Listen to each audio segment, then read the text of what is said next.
Okay, hello everyone, welcome to today's episode. The title is What is the Future Doing with the Past? And I wanted to speak about this idea that I had heard years ago, and I don't know where, it was somewhere online, but the idea was so powerful that it left an impression, and it was as if like this sort of decoding from some text back in the day. And what it was that the person was speaking to the future. You see in the title, I've said, what is the future doing with the past? The whole title is asking, is kind of wondering, if you suddenly went into the future, if you had a time machine and you were in the future, how would you acknowledge, how would you look back at the past and see what it meant to you? You know? So the thing I had found, this thing I want to tell you is that it was this saying that this man was speaking through these, I don't know, it was some text in some book, I don't remember what. But anyways, the guy was speaking to the future. He was leaving a message in a bottle for the future in some sense, and he was saying that he was speaking to the future and to the future of humanity, and he was saying that we lived for you and you will live for us. It's this idea that the past is living for the future, and so the karmic kind of contribution requires to be returned, poetically. What that means is we died to get the future here, and the future is going to bring back all of us. You know, it was that kind of idea, and it was so unique because right now in this moment, I look at my past, I look at all the various moments I've lived through, and it's kind of strange because I am not trying to keep those moments alive, rather I'm trying to live in a new way now. You see, the relationship you have with your past suggests the implication of the meaning of your life.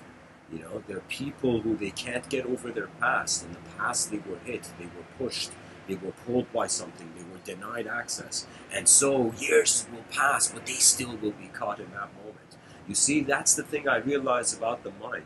It is multidimensional, and your attention is multilocal. What does that mean? That means I see a tree right now in my yard. I could go climb that tree, and that experience of climbing that tree, it's as if my attention doesn't come. Like I will climb that tree and come down from it, but the memory I've attained by being on top of the tree and having access to that site, for example. That memory lingers. It doesn't matter if I get off the tree. It's like once you see the view from the top of the mountain, even if you climb the mountain, that view is still with you. You know? And so when I look at the future and I think about this idea, I think about it either it's going to be more messed up than it is now, so we're going to have more regrets, you know? It's going to either go towards savageness or it's going to go towards an enlightened civility. In my science fiction novel, I envisioned that enlightened civility. I called it the Enlightened Society. I saw that, at least in my science fiction novel. I'm just one person sharing ideas, but in my science fiction novel, the way I saw it was that all language, all ideology, all phenomena is suddenly seen as art. And what does that mean? That means, you know, people are no longer fighting over beliefs. The language wars end. And it's a sort of relationship with phenomena, as if every phenomena has a heritage of how it began. You know, I found it very hilarious that I go to a museum.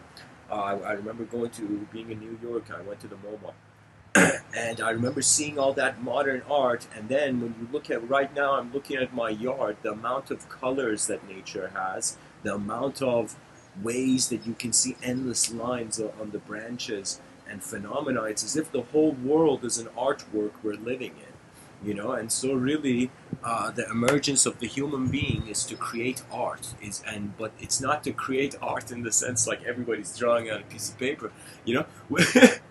We're creating art by living, by, as Rumi says, being living poetry. So I would say that the future would use the past as art, as an inspiration for new art. You know, just like how a person goes and gets the colors before they draw something, those colors are pre-made. Some dude in a factory was like, all right, let's get acrylic colors into the world.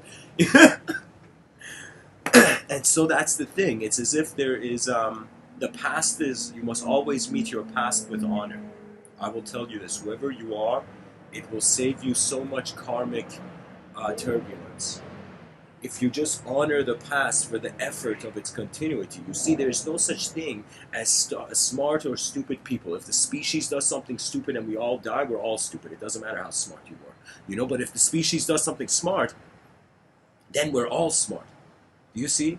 So it's all about what kind of world we're building after we're done building our inner world filled with desires and whatever.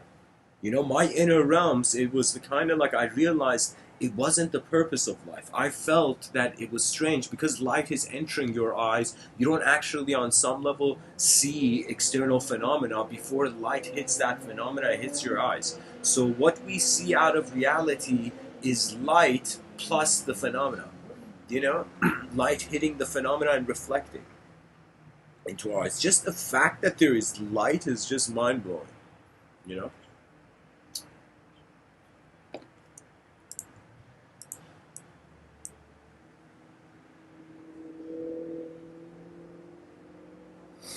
So the idea, I don't know really can't remember the text, but that first thing I was saying, it's like this is the strategy.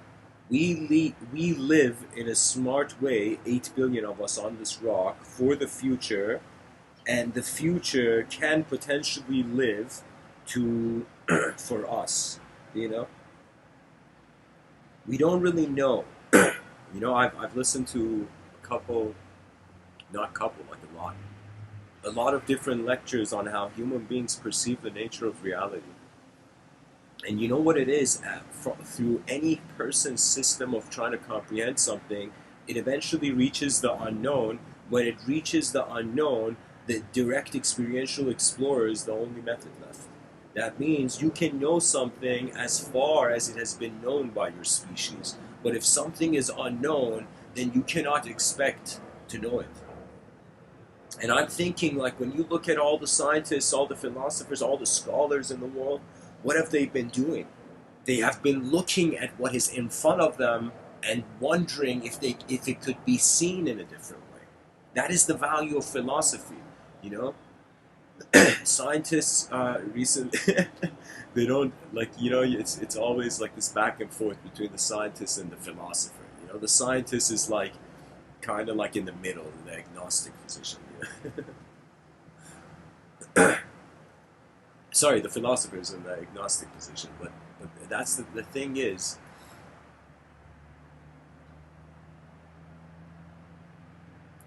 after some point the question will come to two questions, I think. One, you will wonder, who are you living for, you personally? And you're going to wonder who your species is living for. And then you're going to realize who you're living for is obvious. Most likely you're living for yourself. If you're the center of your subjective gravity, the idea of you. But you're going to see, when you want to live for a system bigger than you, you can't just live for that system. You cannot serve a system bigger than you. You have to observe the system, and then the system gives you access points. And that's the intuitive relationship with nature, that man was silent enough to hear the world speak differently.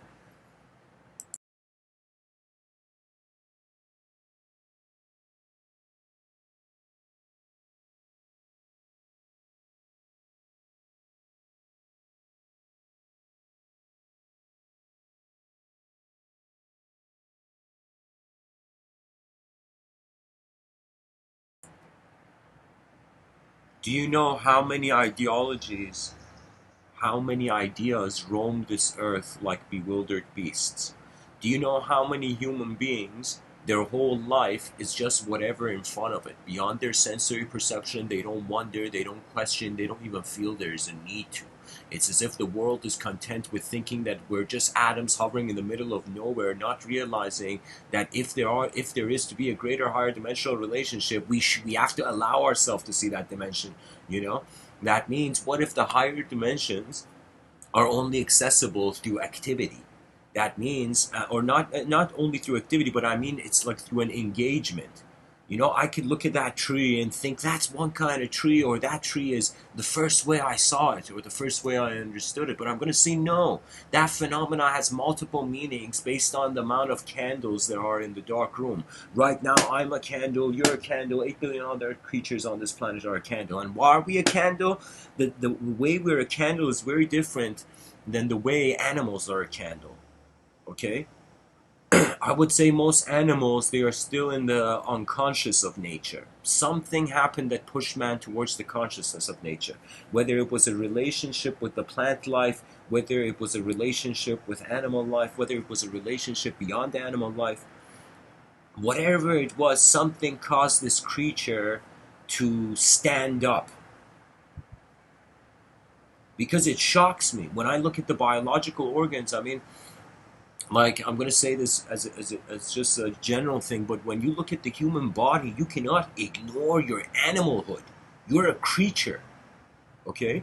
You're a creature in this world. Even if you put your palms on the ground and literally try to be like a four-limbed animal, you're going to notice how the organs are designed in accordance to gravity to even be in that position.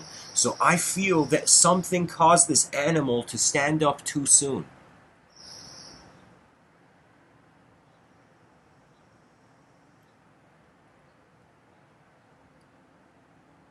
And I don't know what that was. You know, sometimes I've theorized about how the planet could be, and I looked at it and I'm like, let's imagine a smaller planet, our planet Earth being a smaller rock, and endlessly rocks and space debris coming towards that gravitational, being pulled to the gravitational center of the Earth. What does that mean? That means all sorts of particles from space, whether unique or not unique, are have all made the Earth. I feel the reason there is so many species in the Earth, there's so many types of creatures, is because it's the nature of the Earth. You know, it's like all these codes are have been gravitated towards the Earth. It's like on a sedimentary level, the Earth is filled with programs of life.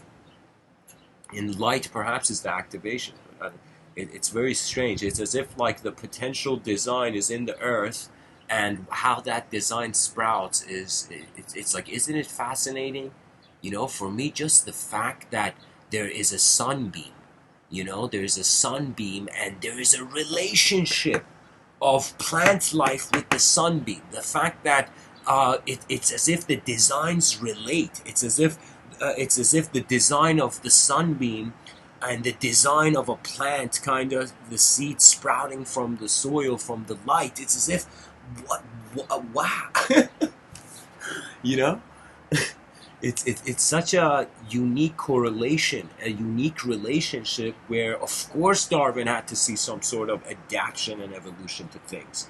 You know, it's like, did we evolve so our hands can are the same size as the apple, or did the tree become conscious of man? You know, why is you know? There's a lot of things that are very particular. They have a unique design. And I feel when our species treats the world as unknown, we will look at all the designs in front of us anew.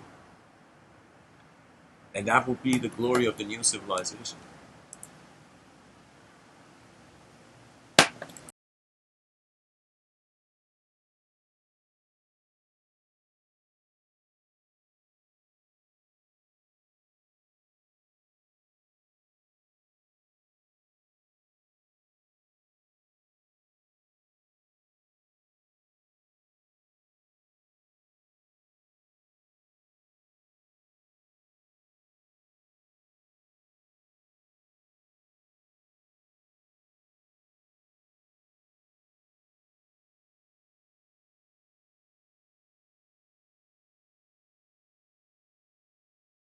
So, guys, it has come to my attention in the chat section that Corey says aquatic ape theory is interesting. We may have learned to walk by wading in shallow water.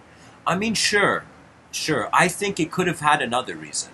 And it's hilarious if I tell you my reason. I think the animal, the creature, was just tired of smelling dirt. You know? The animal was like, oh my god, why am I smelling all of this? You know, and it stood on its 2 feet and it was like, ah. You know, we stood up on our legs because we were tired of smelling dirt, you know?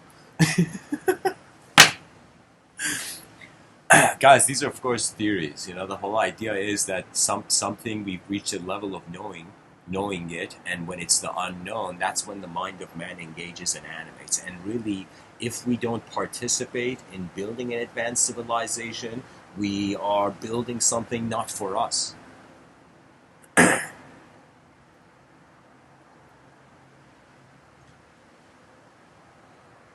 So,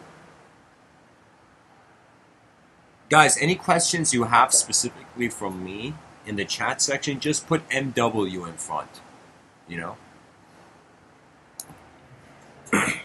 and I'll know to respond to it. Anyways,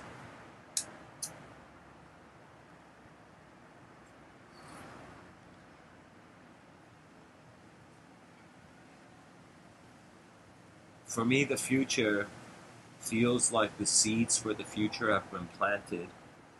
I feel this civilization has too many activities set into motion that it would inevitably get somewhere.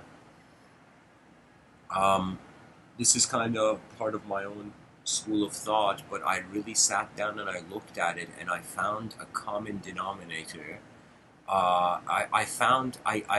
This is Mr. Within's explanation of all psychology. It is literally the on and off switch effect, I call it.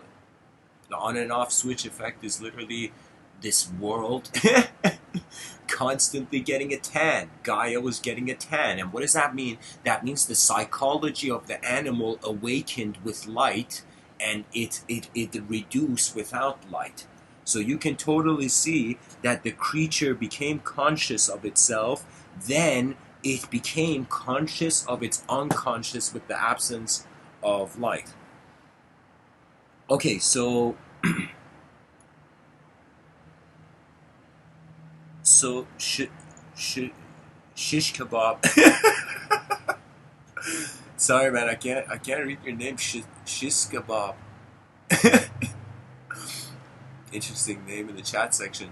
Says, what do you think? S says, what do you think about scale? Like the notion of scale being in a way arbitrary. What is small? Are we enormous? So, shish kebab. I'll tell you this, man. When we want to discuss scale, really somebody in mathematics made a finding, and his name is Mandelbrot, if I remember correctly. Mandelbrot introduced the concept of fractals, which was through mathematical language explaining Plato's as above, so below. The concept of scale is very interesting because the scale is dependent on who's measuring. You know, if you're on a shoulder of a giant, do you know, the giant is huge, but if you're the giant and looking at the person on your shoulder, the person is very small. You know? So the scale has to do with point of view and where the acceptance for the measurement is coming from. You know, the microcosm, the macrocosm. This concept of the scale also dismantles. What do I mean by that? That means it dismantles through the notion of time, or it dismantles through the perception of phenomena in space.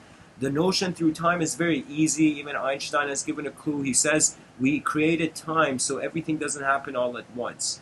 Now, in regards to the space, the scales infusing in regards to space, Swami Krishnananda said this thing that meditation stops when you see the inseparability of the individual activity and the cosmic activity. So when you notice the inseparability of the individual and the cosmic, the big and the small are inseparable and they are one event, the concept of a scale is only your translation. So the scale of reality is in your inner realms.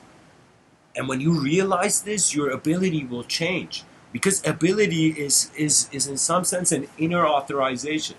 That means if I don't allow myself to speak comfortably, if I don't give myself freedom of speech, do you know, I can't even expect others to give me freedom of speech.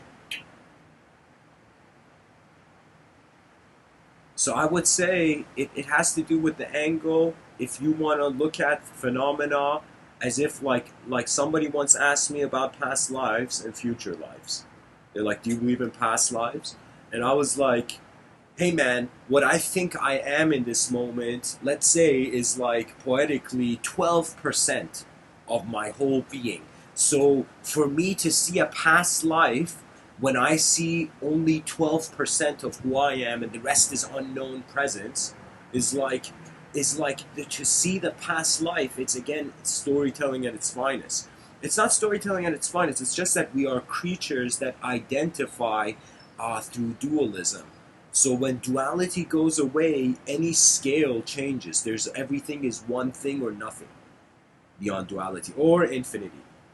What does that mean? There's two exits to duality. Either one exit and entrance is the singular void, the other exit and entrance is the infinite. And believe it or not, in this system of conscious living that we're living, uh, uh, I would say there's two kinds of beings. In mysticism, they would acknowledge it. They would acknowledge it as the difference between the Buddha and the Bodhisattva. And this was literally like I got really excited. Like all of that I'm telling you, all this stuff I'm telling you in 2013, I was like this Persian kid with Tibetan Buddhist beads, kind of feeling like the most Tibetan Persian guy ever. You know, I was like Buddha, bro.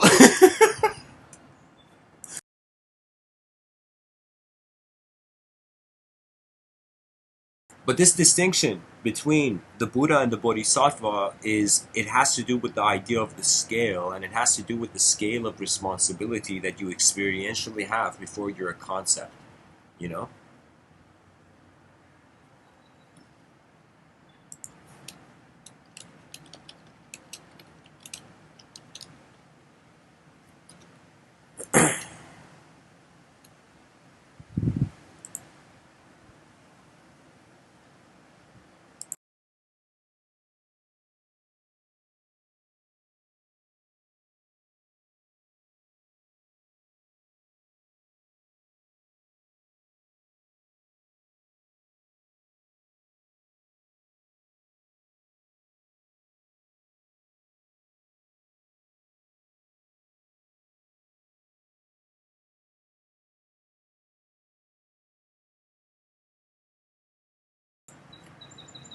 I want to tell the listeners a story about yoga, and I'll tell you the difference between the Bodhisattva Buddha thing in a little bit, but I'm going to first say this because it's come to mind. There is, just a second.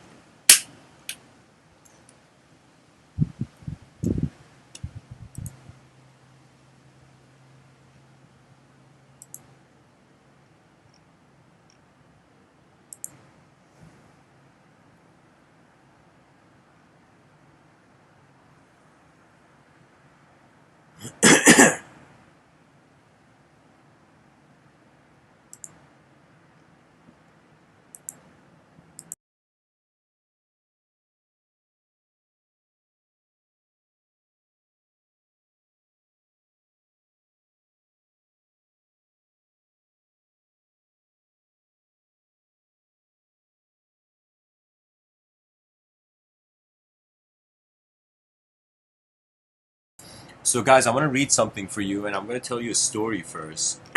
Um, so there is four paths of yoga.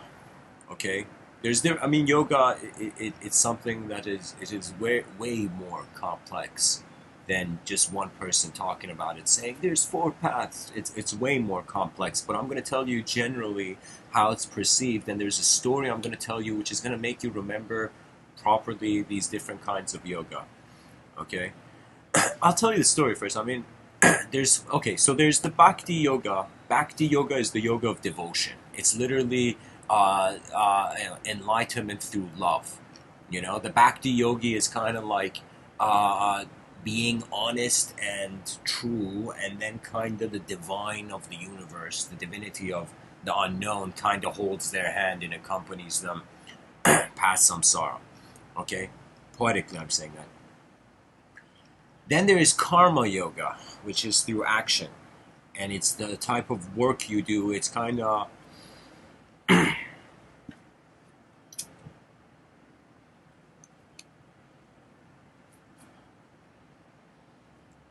here it says with karma yoga, all desires eventually merge into one, which is to serve and ultimately serve the divine, which is through work.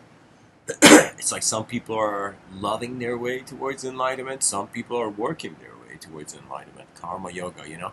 The next one is here it says Jnana Yoga, Jnana Yoga. Jnani, it's leading towards the path of wisdom, the path of. Uh, um, I feel it's an intuitive evocation from within. I feel that in Jnana Yoga there is.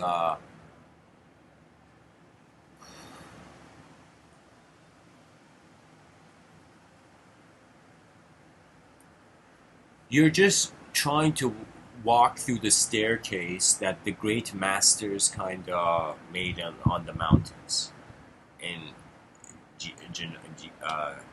Jnana Yoga, I would say. It's as if you are listening to enlightened instruction. Then there is Raja Yoga, which means the royal path, and it suggests that just as a king maintains control over his kingdom, you must maintain control over your kingdom, the vast territory of your mind.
Sorry, guys.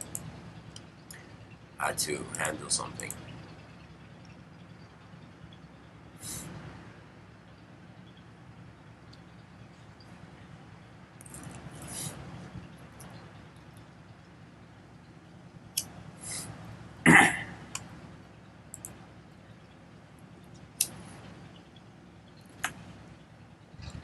So, guys, to continue with the explanation of this yoga, these four different kinds of paths of yoga, you know, pretty much in this view, I'm kind of explaining to you how something happened in history. And these four different types of yoga were um, like four different strands that would make the same rope. I remember that analogy being used.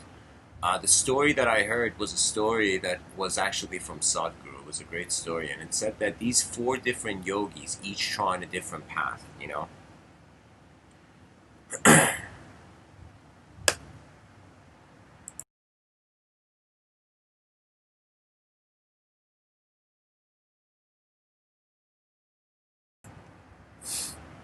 These four yogis, they go to this.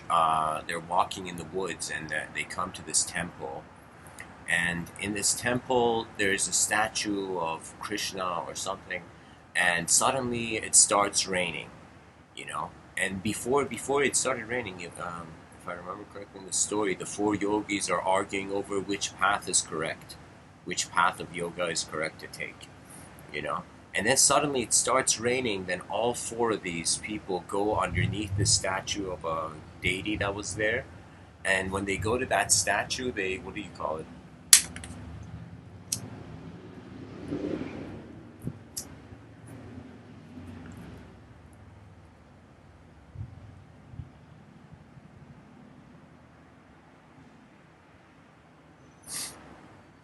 Sadhguru says this voice appears and tells them, finally you four fools got together. And what that means is, it's like these are different dimensions of looking at life, you know.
You know, this world is ultimately changing. And what the human being can do is consciously direct that change for some time.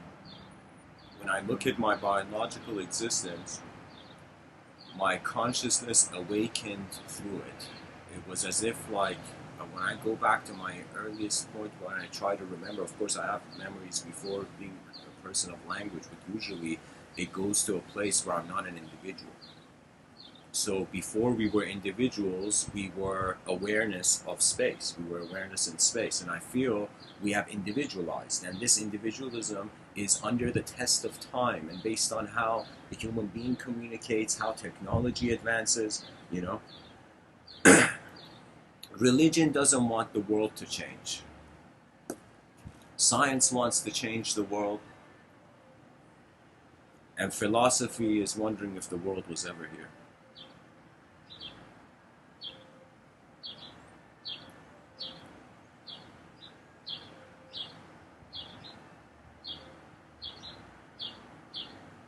You know, you can tolerate rudeness for a certain point, but if there's no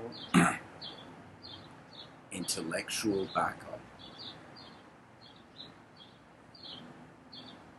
then it's just emotions performing.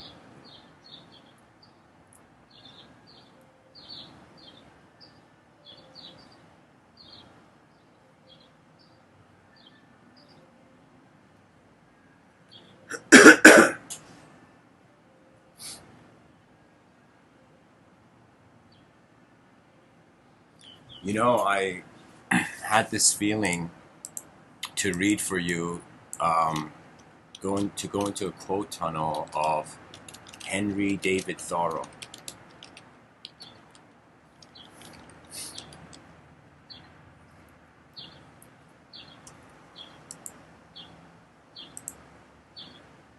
Henry David Thoreau is the American philosopher. I consider him to be an incredibly wise person.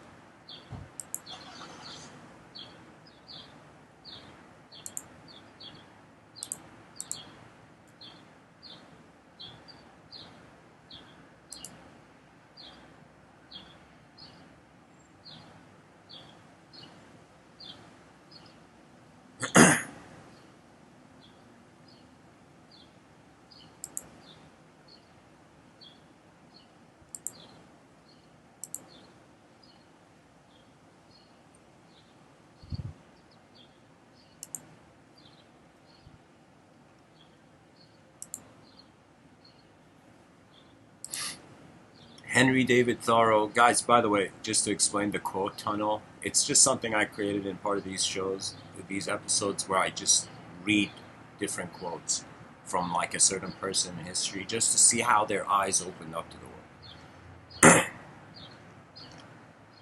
Henry David Thoreau says, "Do not be too moral. You may cheat yourself out of much life so. Aim above morality. Be not simply good. Be good for something. Dreams are the touchstones of our characters." Henry David Thoreau says, "Rather than love, than money, than fame, give me truth." Henry David Thoreau says, "The greatest compliment that was ever paid me was when one asked me what I thought and attended to my answer." Henry David Thoreau says, "If you have built castles in the air, your work need not be lost. That is where they should be. Now put the foundations under them." Wow, wow, wow.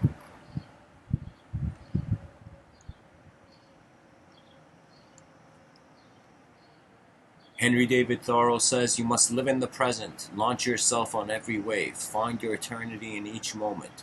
Fools stand on their island of opportunities and look toward another land. There is no other land. There is no other life but this." Henry David Thoreau says, "Go confidently in the direction of your dreams. Live the life you've imagined." Henry David Thoreau says, "The question is not what you look at, but what you see." Another version of the same quote I've heard, he says, it's not what you're looking at that matters, it's what you see. You know, for example, uh, usually language communicated, for some people, the language can become an inner film. Like sometimes when I listen to people, it's like I see a film behind my eyes. Literally everything they say, it animates into an image. Therefore, I can remember instantly, to some degree, what they say. Henry David Thoreau says, "Nothing makes the earth seem so spacious as to have friends at a distance. They make the latitudes and longitudes." Henry David Thoreau says, "The only obligation which I have a right to assume is to do at any time what I think right." Henry David Thoreau says, "If one advances confidently in the direction of his dreams and endeavors to live the life in which he has imagined, he will meet with a success unexpected in common hours." That's an important one, guys. Whoever you are listening to this,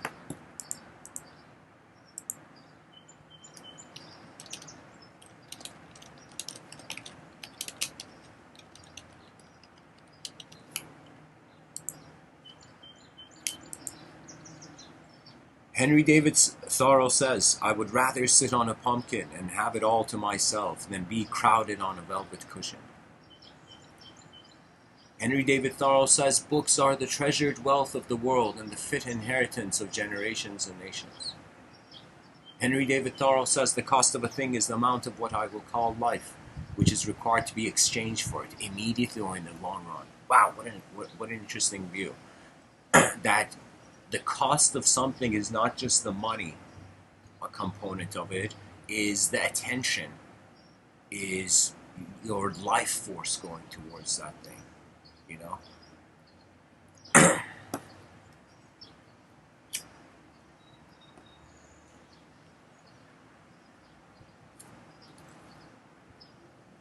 Books are the treasure. Oh no, I read that. Henry David Thoreau says, "Our truest life is when we are in dreams awake." Henry David Thoreau says, "Live in each season as it passes, breathe the air, drink the drink, taste the fruit, and resign yourself to the influence of the earth." Henry David Thoreau says, "Live in each season as..." I read that, Jesus. Henry David Thoreau says, "Disobedience is the true foundation of liberty. The obedient must be slaves." And I don't see it as disobedience, because any system that updates, technically, if you update the system, you're not disobeying it, you're obeying the new update. So, so it depends again how you look at things, I feel. Henry David Thoreau says, "If we will be quiet and ready enough, we shall find compensation in every disappointment." Henry David Thoreau says, "To affect the quality of the day, that is the highest of arts." And last but not least, Henry David Thoreau says, "What is the use of a house if you haven't got a tolerable planet to put it on?"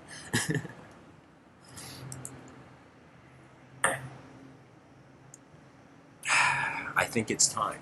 I think right now we're alive in the most interesting period of humanity. We can expect, based on the ideas that certain futurists have given us, such as Ray Kurzweil, that by the year 2050, there's going to be a sort of technological singularity. That means technology is going to update itself in a way where we can't keep up.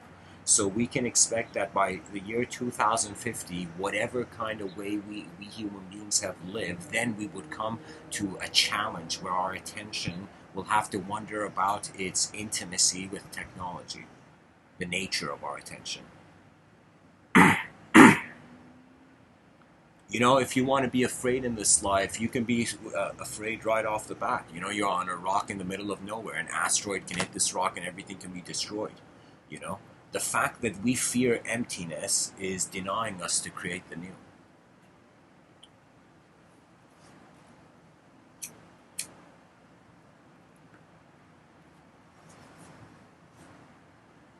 You fear the unknown, your moment doesn't progress.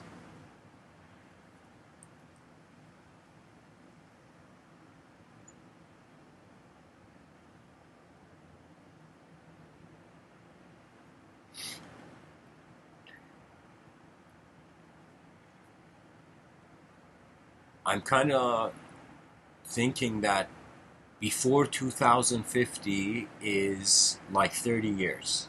And in these 30 years, the most important thing that needs to happen is not per se a physical update. It's not per se only physical advancement. I feel it is an update to how we realize ourselves to be users of language, not the language. You're not the words that you speak. You know, nobody is. Words are just like the tip of the iceberg. The rest is the direct experiential living component.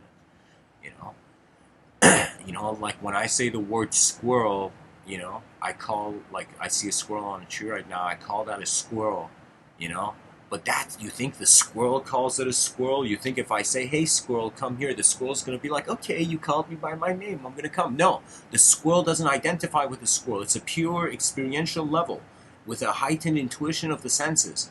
Because our sensory perception has been dulled, we have forgotten, you know.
Okay, I had to go handle something, guys.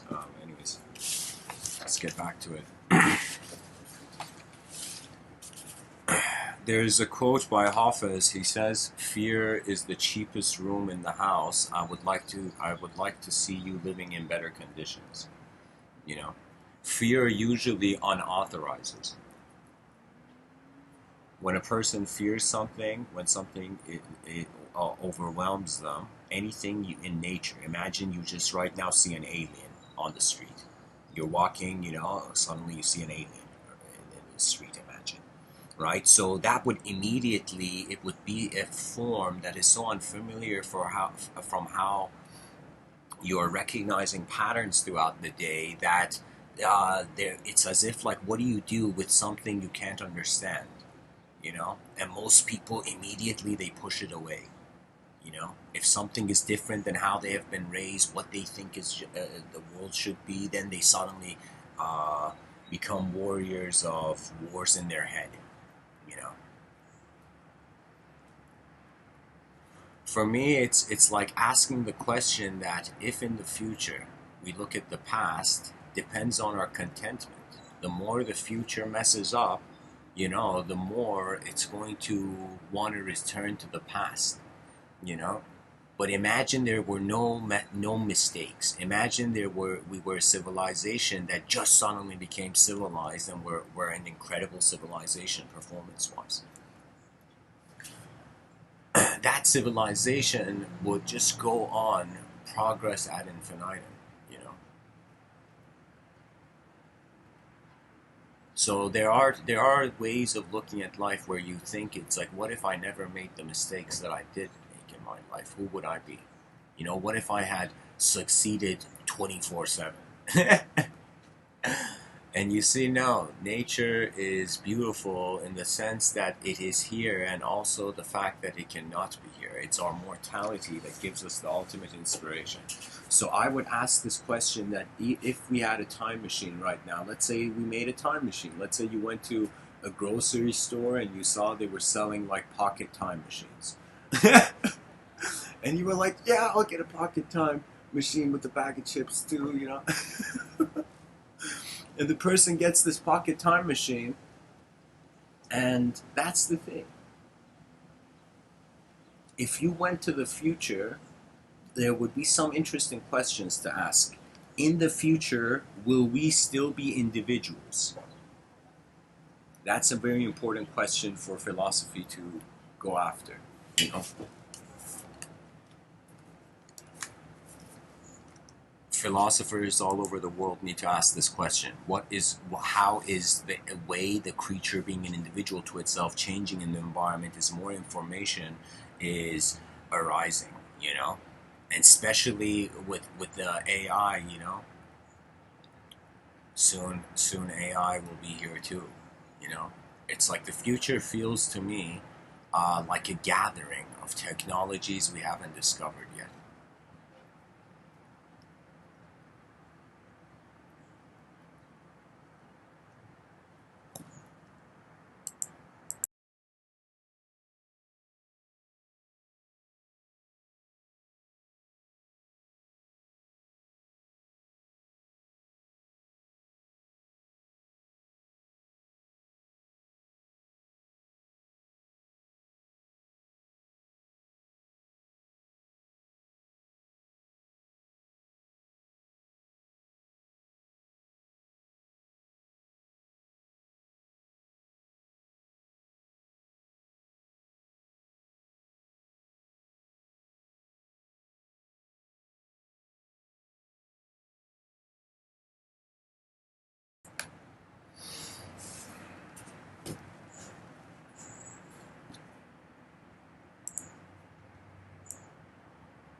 I mean, eventually, let's say not now.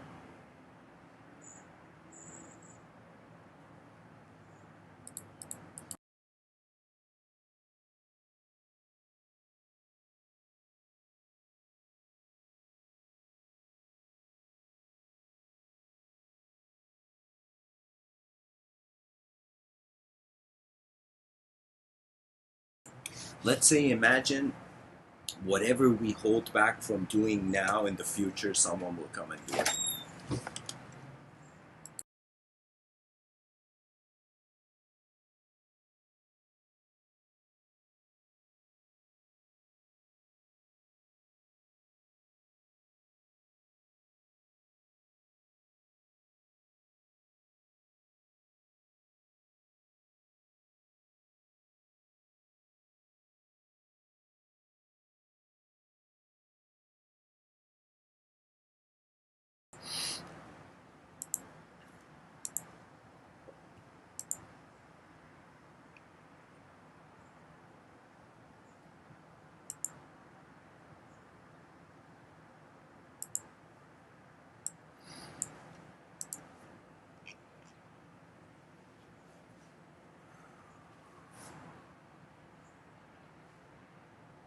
You know, if somebody asked you, what are the dimensions that the human being exists in?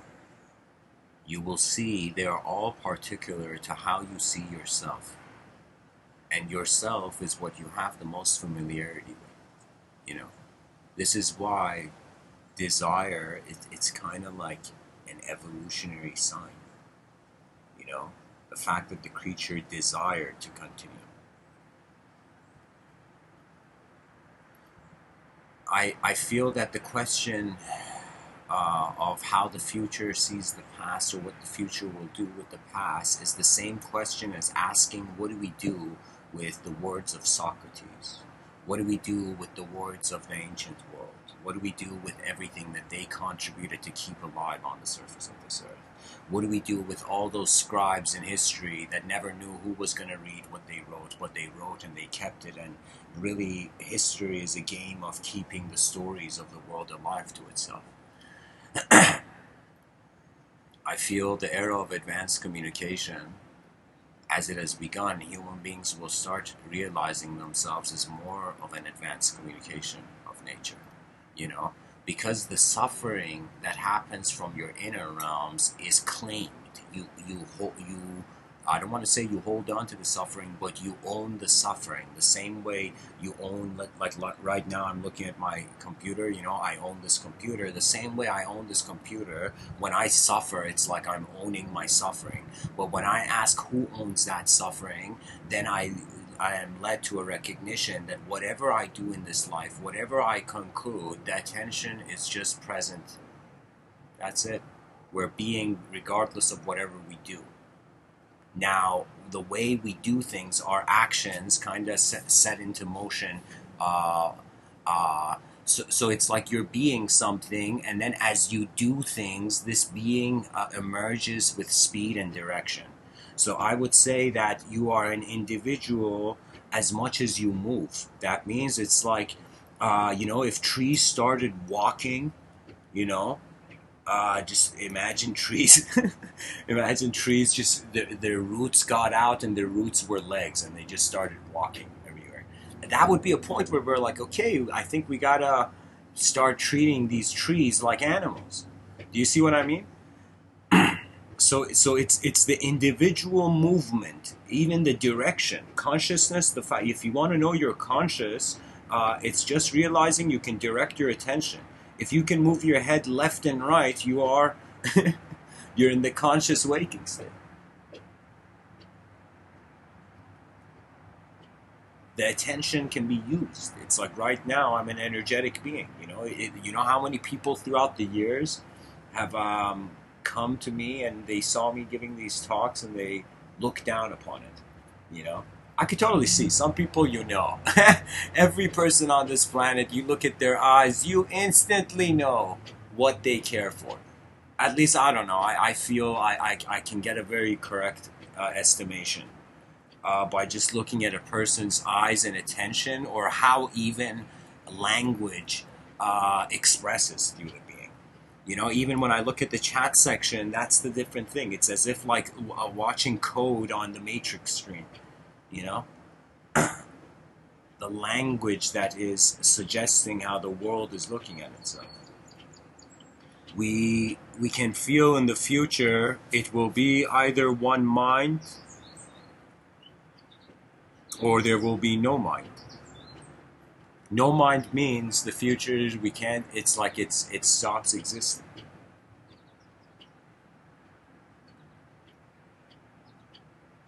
A view that time was only here because man was. You think the universe wears a watch?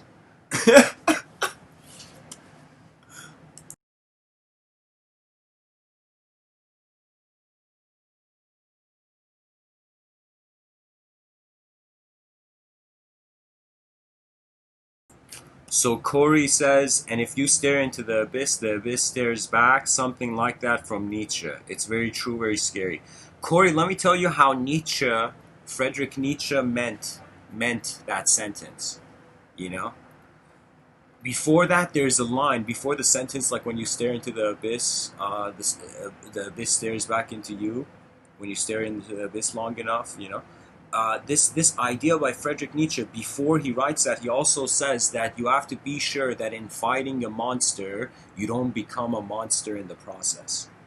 You know, that means in political science, there's been so many examples of revolutions and rebellions where the people who were rebelling, they thought they knew better, only to come to that position of power and realize that they succumb to their desires and the greed of man.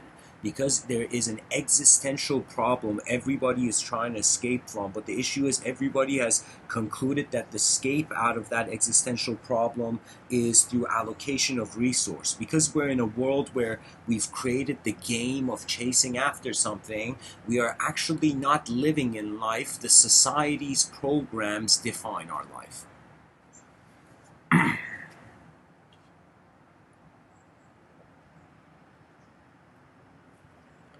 So Corey, interesting question. Corey in the chat section, guy, says, what if there is no past and no future? Where the beginning is, there is the end. Perhaps there's simply the monad with all its multiplicities.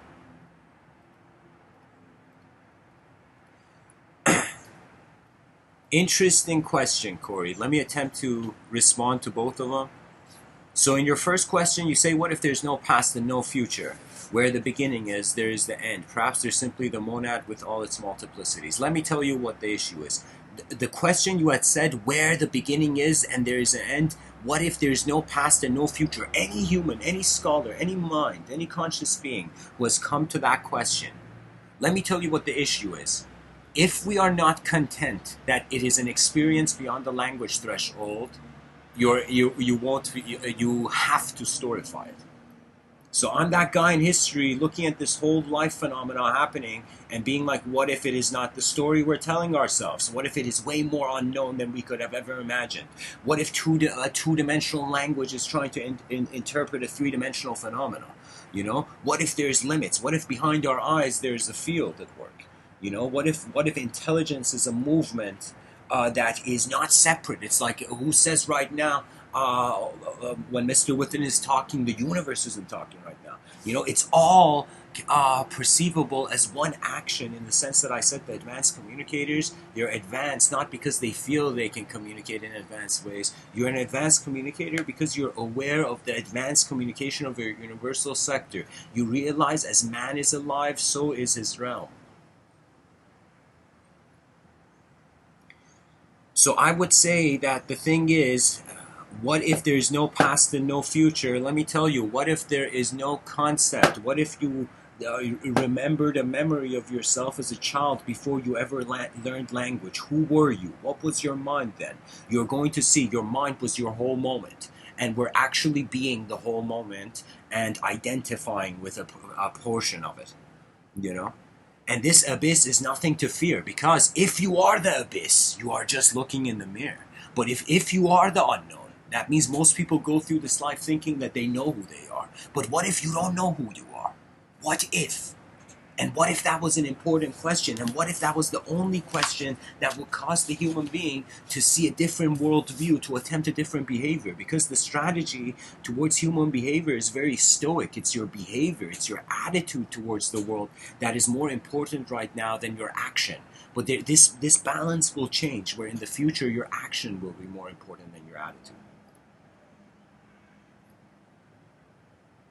And I have this view that when 2050, the technological singularity hits, through that technological revolution, it's going to be a very advanced technology, and we're going to be left as users of technology, of that technology. And so Mr.Within is saying, right now is the area to update is the time, this 30 years, to update the users of technology. What does that mean?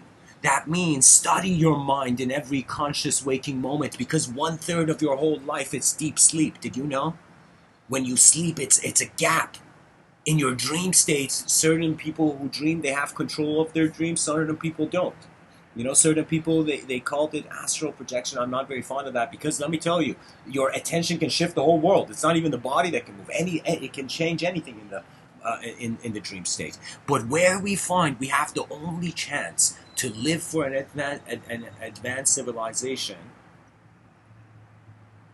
is in the conscious waking state. The only place you can wonder if you have a soul or not is the conscious waking state.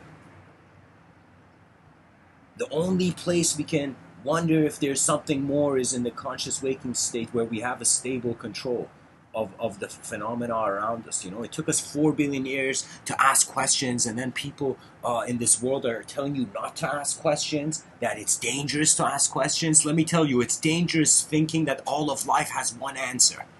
You know, it's a dynamic system. It's like armies of cells are marching towards, are marching through the void. You know, and I feel man is the most sophisticated creature on this planet, in the sense that we can be conscious that the nature's true body is a rhythm. We must not fear who we are. We must not fear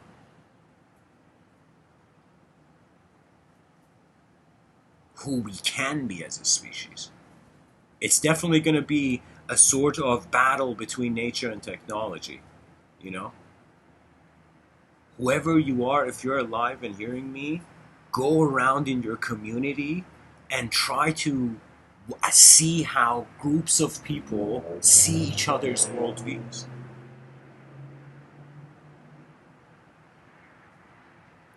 It's as if, I remember I wrote this poetic sentence years ago. I said, many faces face the earth, and the earth faces many faces. And many faces face the earth, that's 8 billion different people with different eyes seeing a different earth, you know? Sometimes it makes me happy when someone doesn't agree with me, you know? And sometimes it makes me happy when someone agrees with me. But the times where they don't disagree with me, and it makes me happy because I know that they know the value of their own eyes. You see? The issue is people don't know what to do with information that doesn't arise from their experience. And so, what they have been doing throughout the years, the poor souls on this earth, they have been jumping from language to language to language. The person is raised in one culture, thinks their metaphysics is the escapism into the counter of that culture. Do you know? You know, it's like it's all language games. You are beyond language because you're observing language. Language is like a world in a world where we are living as individuals in. You know, this is why we have names. You know, I feel after idol worship, after object worship, the objects were slapped out of our hands in history, and we started worshiping subjects. People started worshiping language, but language from mysterious origin. You know, but believe it or not, all language has mysterious origin. You know,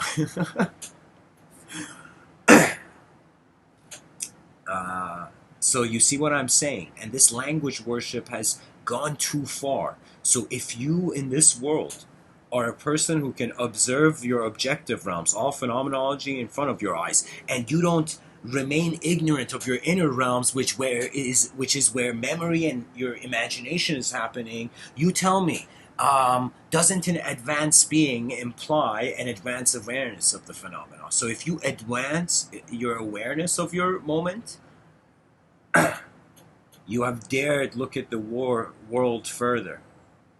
And that is the greatest honor of humanity. You know, where on some level, sure, you can identify with your personhood, but that has its limits. Then you identify with the victories of your species. You know, this is why so many people, you know, followed Gandhi, Martin Luther King into the streets. Why? Why did people follow? Because there was an awareness to the potential new, and nothing excites a creature than what it can have.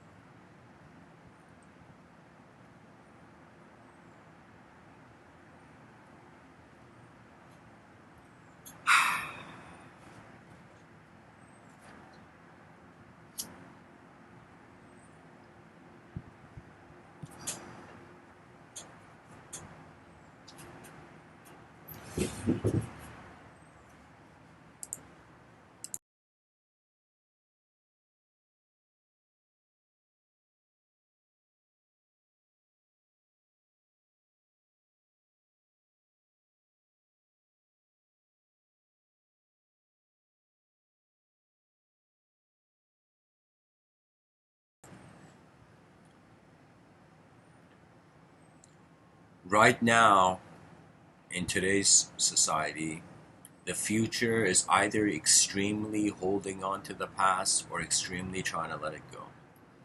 And so it's very obvious Civilization 1.0, which is a prototype of the overall image of what the human species has done, it is efficient, but not efficient enough.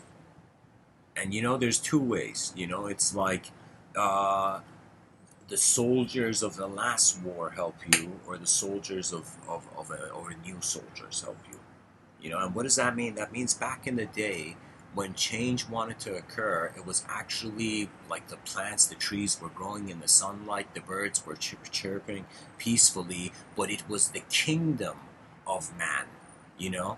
It was the kingdoms of humanity, that started playing the games of the mind. And so when you see, when kings wanted to expand their empire, because really, what else could you do? I think world domination is a bad idea, and it's like an idea which could be a misinterpretation that literally a system growing in this world, its expansion is the definition of how far it went.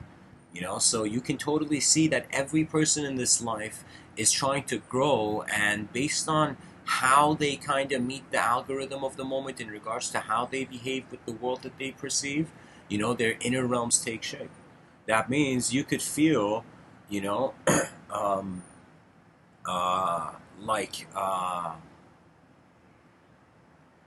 like I remember hearing Jordan Peterson speak about how certain people who had tried these psychedelics, like natives, Native American or Native shamanic kind of approach to metaphysics, where they had a unique relationship with the plant, a sort of pantheistic hallucination of a vision quest, as if back in the day you were a child in a tribe, a native tribe, let's say.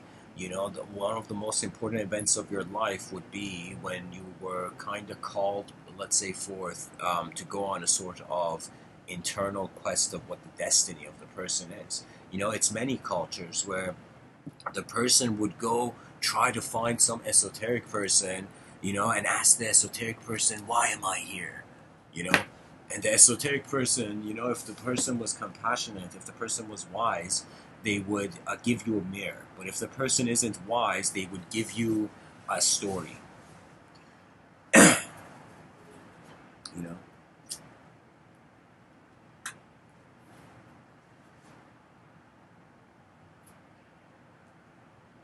When I wonder about the future, it's kind of humorous for me, because I know I won't exist like 600 years from now.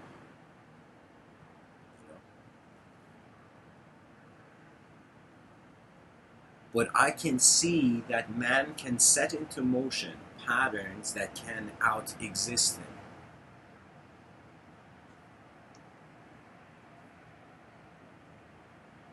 We human beings, aside from all the physical advanced technologies and tools we have at our disposal, we also have our minds. And the mind has been ignored. And the biggest mistake that secular culture can make is to nullify the mind, thinking that it is only the environment. You know, you're not just the environment. You are what is moving in the world that you see, and that is worth honoring.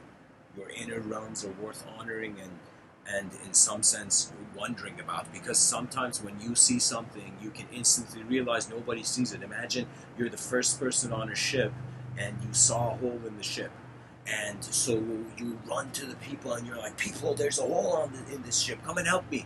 And people are like, no man, we don't believe it, you got to bring the hole to us. And the person's like, how can I bring this ship that is sinking? And when the ship suddenly starts descending into the water, people will suddenly get alarmed.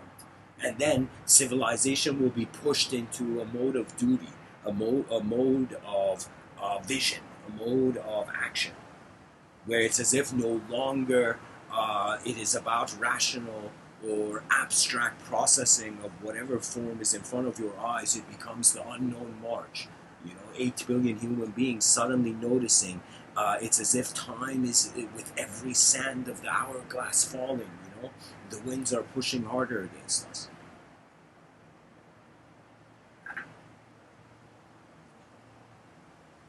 It's mind-boggling that our ancestors, they would have to defend their kingdoms. And we have set into motion a civilization that has forgotten about the kingdom of humanity. That everybody is trying to get abundant enough to not see how messed up the world is. I feel that it's as if I would say this is like Mr. Within's great apology to the future generations. They're gonna be like, who trashed the place?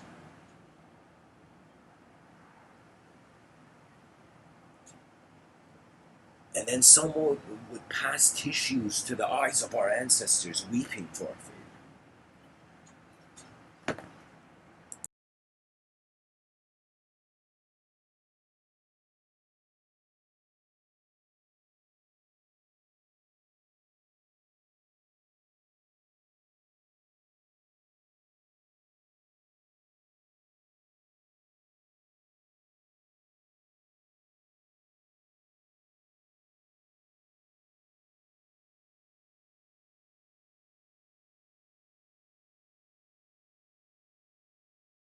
You know,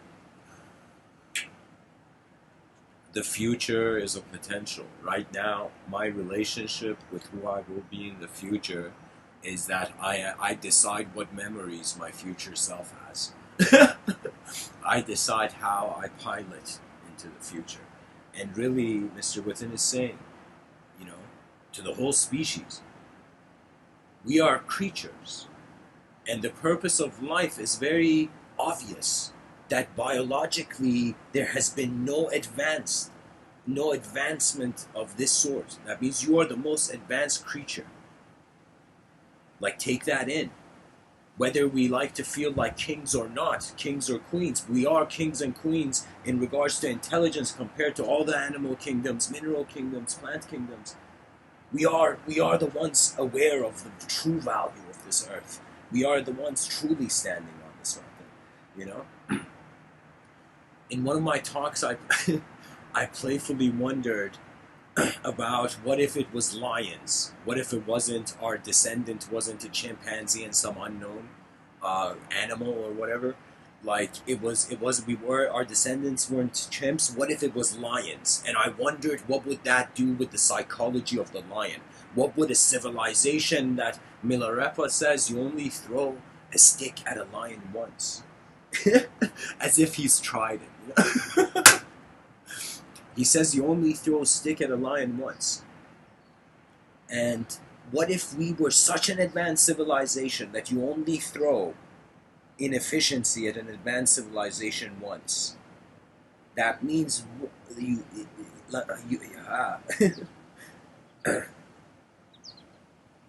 did not forget about the importance of the roar of the human being. Honestly, this is life. It's not let me tell you what it is. It's like you are you are positioned as a very unique performer, and the whole world is this lila, this theatrical play, and in this theatrical play of individualism kept by the kept simulated by language, you have to roar, at least attempt your roar in a lion civilization, in a civilization of lions.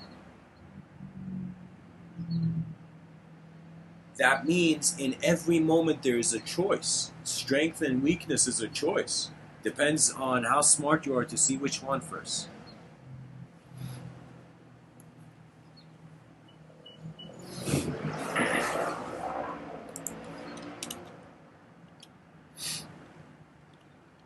So Corey says, Mr. Within, that person weeping is you, is it not?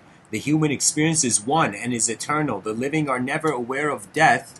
That would be a contradiction in terms. There's one eternal human. Let me tell you, if you think there's one eternal human, that means you haven't understood the value of matter. You haven't understood the rare opportunity that the human existence is. At best, humanity is an opportunity. At worst, it was never anything, you know?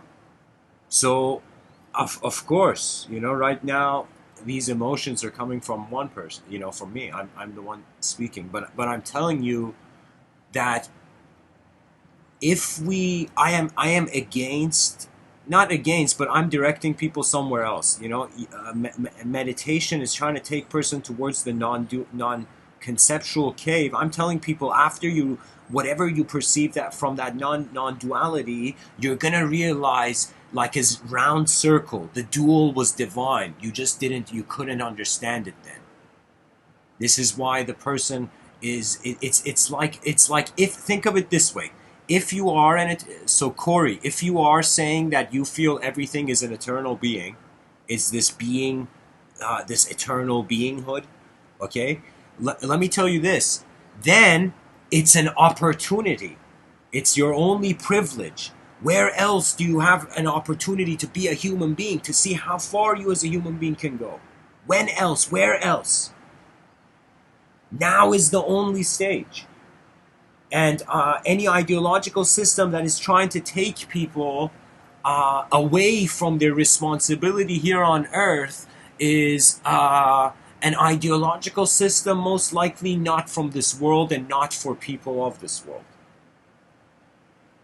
Not ideas on this earth are for human beings, guys. There are certain ideas that are, it's just like, do you know how many ideas are just like the cells of the body? Every day cells are being destroyed and cells are being created.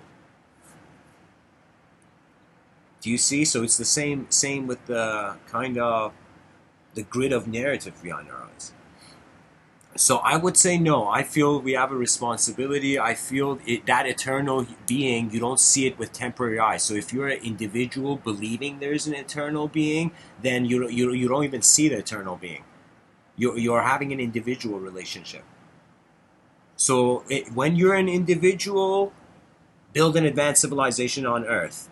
When you are in altered states of being, when you're asleep, when you're dreaming, sure, in those states, go be as eternal as you want. But when you're in the conscious waking state, it's like we can't let the opportunity go away. The opportunity to advance, to see what it would look like. I mean, like, so many people are waiting in line for the new phones and gadgets, How many people are waiting in line to see what an advanced civilization looks like? We got to get the conversation going. We got to have people all around the world wondering, what does an advanced civilization mean? Because the moment they ask that question, they have to wonder about the role of the individual. The members of the civilization make up the civilization. If all human beings suddenly vanish, it would just be nothing here. Even though all the houses and all the stuff would remain, but it would be nothing as compared to the human position. Our whole effort as creatures, the whole point of nationalism was to protect the people of the land, but all people are of the same planet, so it's hilarious that, it's like when you, it's like when you study astrophysics, you're like, oh, it's one planet, but when you study politics, you're like, oh my God, look at how every nation's different, da da da da. It's like, the cake is cut underneath the atmosphere, above the atmosphere. It's all one cake. It's all one planet. So I feel there should be a responsibility towards building an advanced civilization. I mean, we are not individuals, so the purpose of life is not to be individual only. Your mind is let me tell you, it's like Alan Watts says, trying to go to sleep, wondering. It's like trying to go to sleep and wondering what it's like to never wake up, and it's like waking up or wondering what it's like to have never gone to sleep. That second sentence is really what I think you're kind of getting at, Cody, with your question.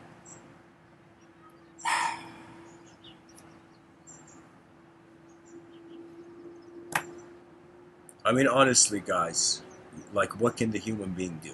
You can either speak, or you can physically move. Like, what else can you do? It's either the mind chooses to move, or the body. And they're codependent too. In front of your eyes, your body is projecting your mind. Behind your eyes, your attention moves the realm, the inner realm.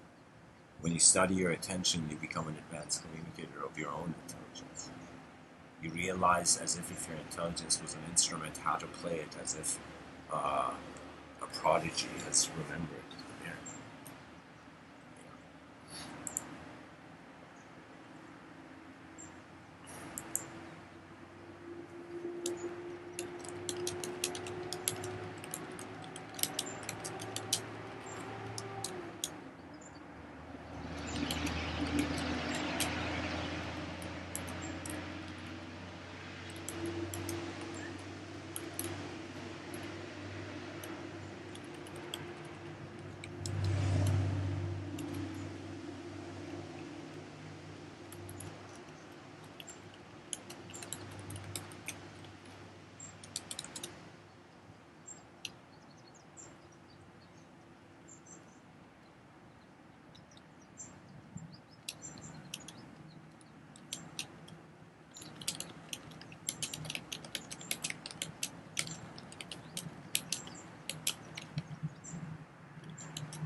Guys, I don't know who drew this artwork, but it's definitely next level. I was trying to kind of interpret it and what it could mean, and I believe it's drawn by this artist named Mobius. So it's an epic artwork. Kudos to this person. Hopefully the world gets to see this art. So you see the guy has his eyes closed. You can totally see. The eyes of the guy is closed. His hands are pointing up. And his hands are pointing as if his hands are not being moved by him. Because what would he be pointing to if he can't see what he's pointing to? And the person behind him, I don't know, maybe like, I don't know, like, what is that? There's an inverted triangle on the guy's forehead. That's probably like a collective, the guy's collective presence then, you know? There's a crystal on a fire, and then there's a mountain with giant crystals, you know? You see, that's the thing. When you close your eyes, really what can change? It's either the sense of time or the sense of space, because there's no input of visual senses anymore. So when you look at something and close your eyes and somebody tells you visualize that same object you were looking at, it's easy. Right when you close your eyes, right after, like imagine you look at a cup of coffee and then you close your eyes. It's very easy to visualize that cup of coffee, but if you close your eyes and keep them closed for 10 to 20 minutes, then the visual sensory perception is not constantly creating ripples on the pond, so you become aware of a different way the senses can move. For me, this life is, and at the end of it, my whole conclusion of it is that it's unknown and it's alive. And it's not about us only from our viewpoint just processing it and being just confident of our inner realms. Our inner realms, really, to us, their value is obvious, but their value to others is more, you know?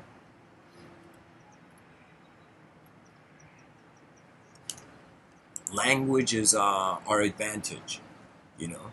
And when we get 8 billion human beings sharing their inner realms, we get a multidimensional renaissance going, where there's no fear of who you are, but as if nature doesn't make a mistake, you know? It's as if nature has a feeling about it, where it's as if nature can't make an error. That's the cool thing about nature. Because it's like, how can a abstract artist make an error? How can all the ways that a phenomena is here be an error? You know, when you look at a tree, even there's a leaf right now, you see geometry everywhere.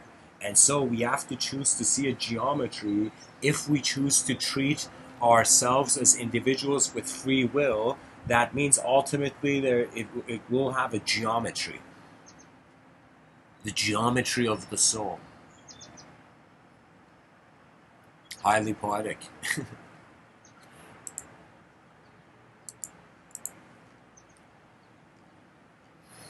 Anyways, guys, I feel we've reached a good point with the talk.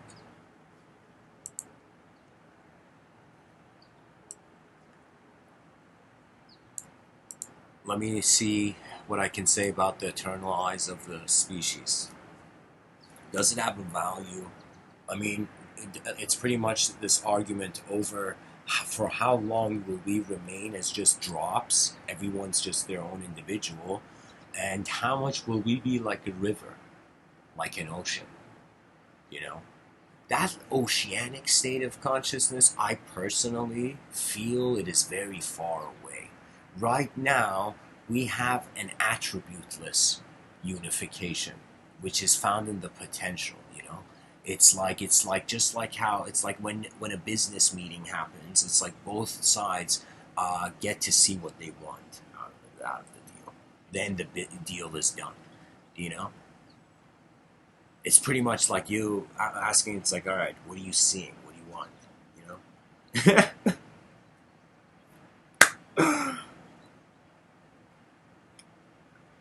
The eternal eyes of the species is a vision. This vision is dynamic, therefore, it comes across as a process which is, you can say, fractal. You can see the big and the small anywhere in any moment. You can feel big compared to an ant. You can feel small compared to the Eiffel Tower.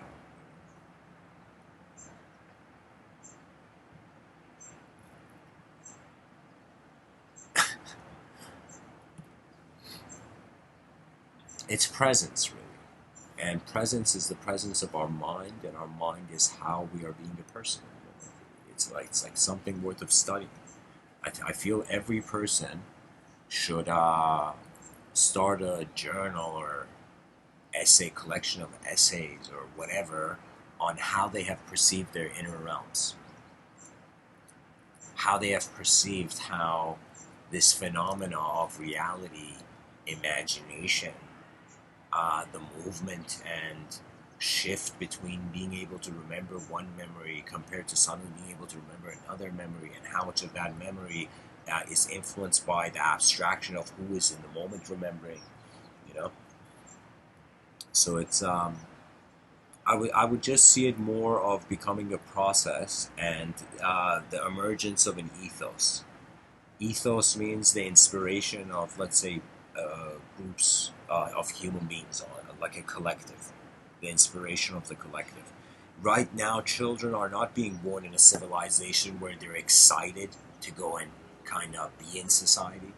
I mean, the people are, but the conditions of it is not efficient. And let me tell you, when we can say we are certain about inefficiency, when we can see the potential for an efficient way of doing something. It's like that moment you go and see you could have done something in an easier way, and you were like, oh my god, oh my god, I could have totally done it that way, you know. Anyways,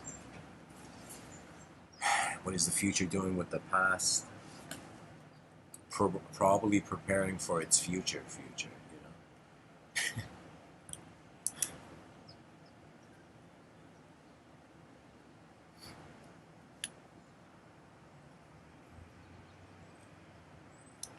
You know, whatever we don't care for, it's like the sunbeams didn't hit that plant and it died. You gotta care for an advanced civilization. We gotta want to see it here to be able to take strides towards it. You know, it's not, the strategy is not think one step ahead and you'll be successful. That's garbage. Never think one step ahead. Think as far steps as you possibly can. Try to, even if it's at infinitum attempt. Because nobody can measure your sight when your eyes are your eyes. When a person realizes this, it's empowering. You're like, oh my God, nobody has had my eyes, so how can anyone outside of myself define who I am when I look at life? You see the fascinating thing about that? But this doesn't mean being also ignorant of the wisdom of the world, you know? That means it's like definitely a pattern you see is that the more selfishness is promoted, the more reasons there is for a person not to care for the world, the more reasons there is for human beings to be cruel to her. And for the younger generations to be rude to the older generations.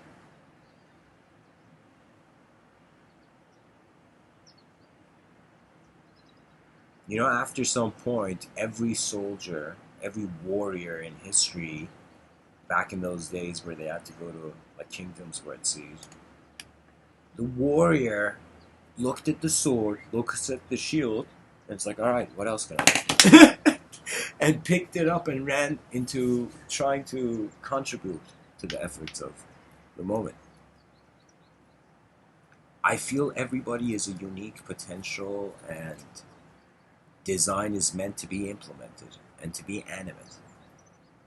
And the civilization that dishonors the honesty of its members is a civilization that doesn't see itself.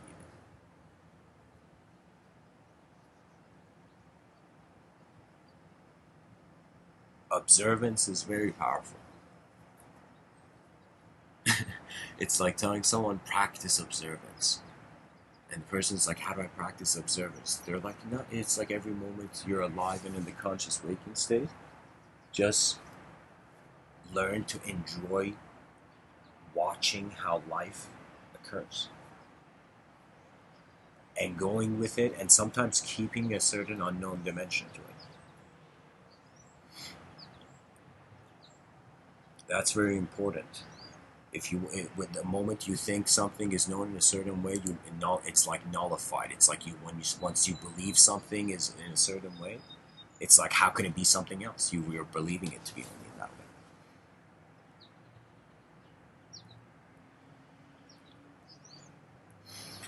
So, guys, I'm going to open it up to Q&A. Thanks for tuning in so far, whoever's listened. If you have a question or want me to try to explain something for you, uh, feel free to share in the comment section. So let's just type this in.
Guys, one thing I want to say, the unknown is greater than the known, but in the inner realms, the known feels greater than the unknown. When I close my eyes, like I am the knower in that moment. It's like you are the experience before the language.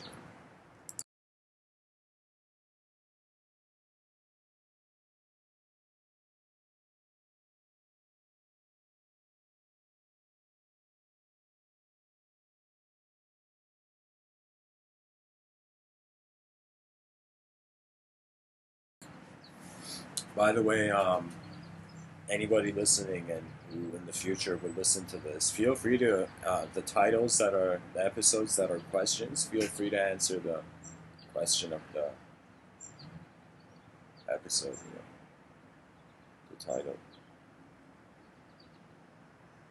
When I was giving it, I was also thinking, what is the past doing with the future as well? I thought that was worth doing it, but, as another talk maybe in the future. I don't know. Really, it's language. Language is like code. That means if AI opens its eyes, it's going to be like, these human beings are not that different than me. It's as if their hardware is biological, and language, the way they are telling themselves the story of their life, is like their code. Or how they're receiving the meaning of their world is like their code. And I don't know. There is more. They say like the body has a language, of course, as well.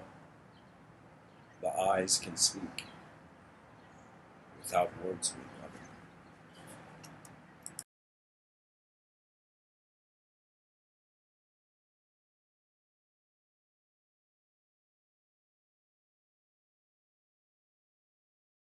I feel the eyes of every person can show the intensity of how they are perceiving the world in front of them.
So Corey says, the distant past whispers in a future tongue.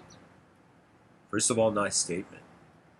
Um, you, yeah, of course, I mean, right now, us sharing stories of Socrates or people, Aristotle, or people back in the day, it's kind of like with our future tongue. We are the future tongue, kind of speaking the past.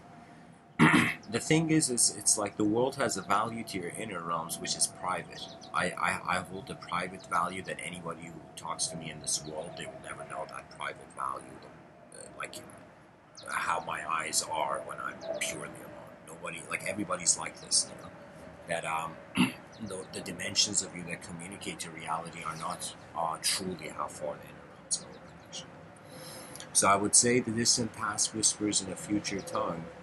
We can also feel that the mind and the phenomena of communication is not is beyond space and is beyond time. And if we consider space-time, then if something's beyond time, it's automatically beyond space. So we can kind of feel like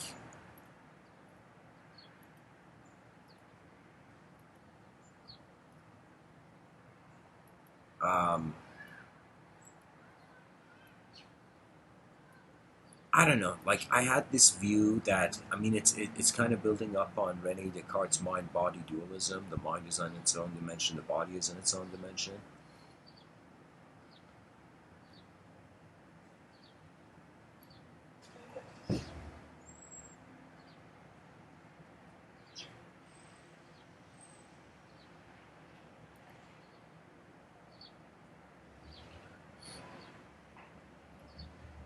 I don't know. Sometimes I've felt, usually through writing, that I've noticed patterns where I feel like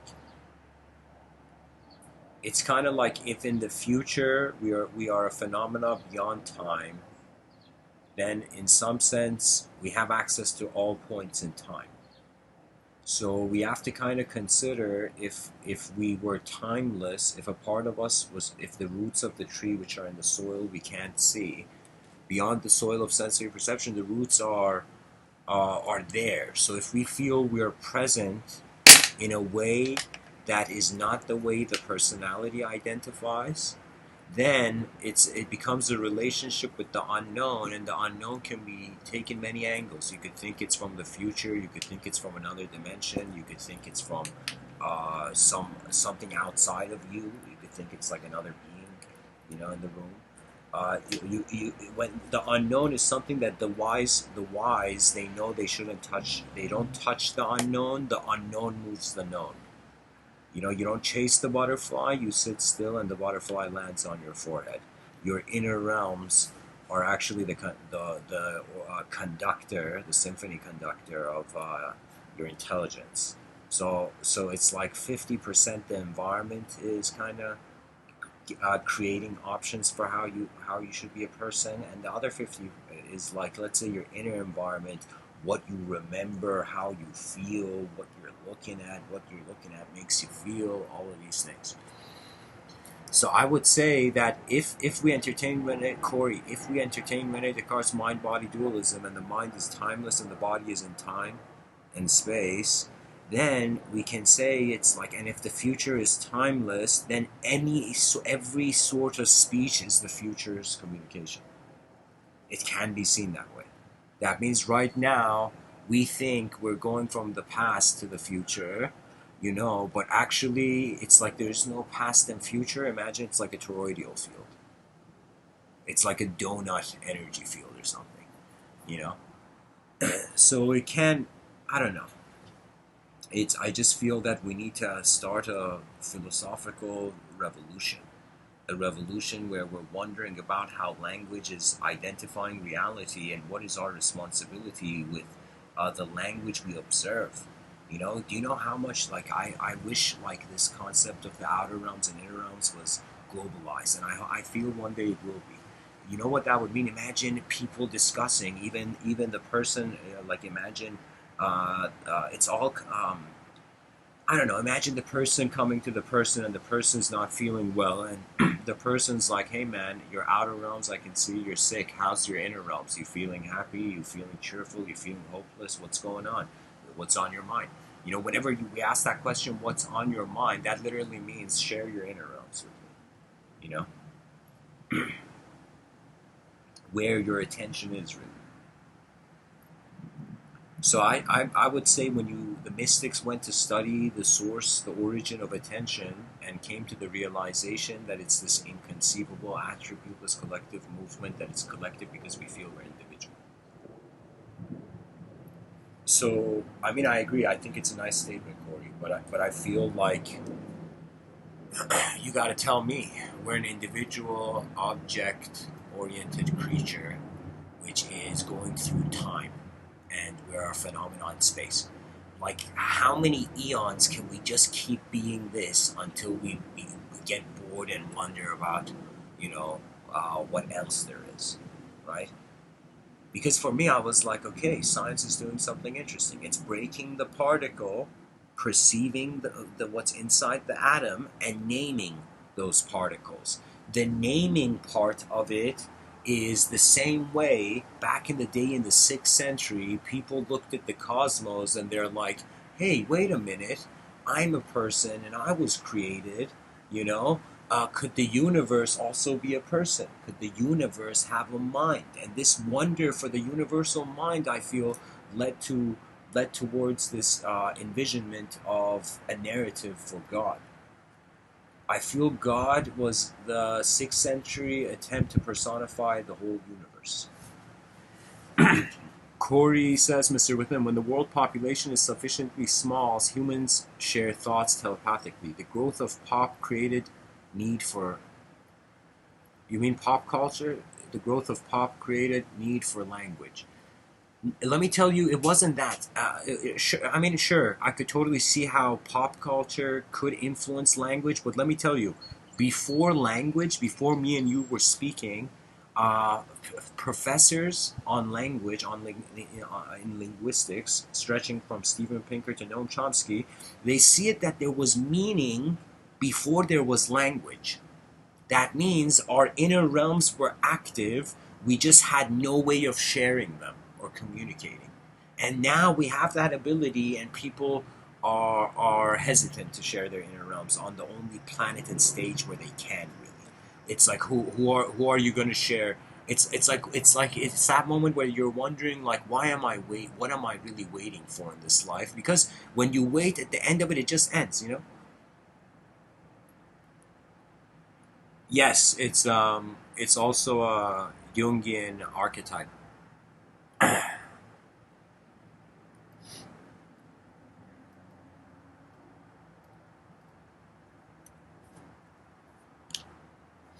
Yeah, it's like Corey. I agree with you in the sense that Chung Tzu, the Zen master, he was also like the thoughts you have are like leaves on a tree. They change as the seasons pass.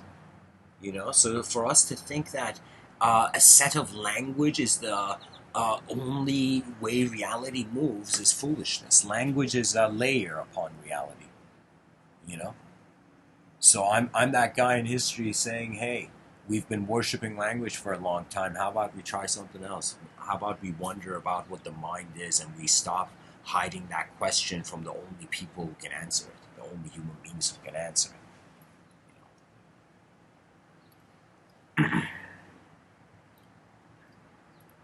Anyways, guys, thanks for sharing, and I hope this episode was helpful. And go follow Mobius, the person who drew this artwork. I feel that person deserves attention. Anyways, guys, thanks for tuning in. Much blessings and all.